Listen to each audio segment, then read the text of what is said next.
After the prophet Samuel anointed David as the future king of Israel, the Spirit of the Lord came powerfully upon him. From that day, David began to feel a new strength within him, a quiet courage and a deep sense of God's presence guiding him. Samuel then returned home to Ramah, but David's life was no longer the same.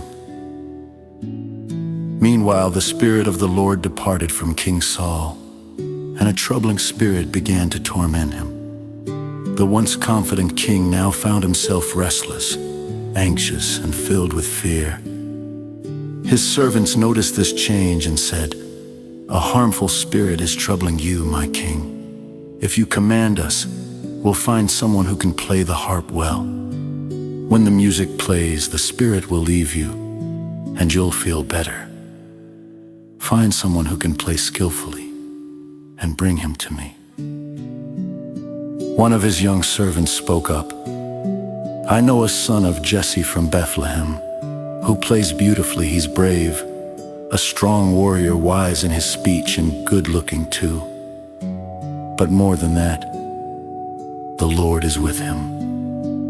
So Saul sent messengers to Jesse, saying, "Send me your son David, who tends your sheep."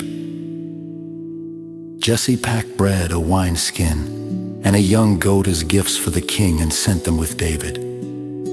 When David arrived at the palace, he entered the service of King Saul. The king quickly grew fond of him and made him one of his armor bearers, a trusted helper close by his side. Saul even sent word to Jesse, "Please let David stay here with me, for I am pleased with him." From then on, whenever the harmful spirit came upon Saul, David would take his harp and play gentle melodies.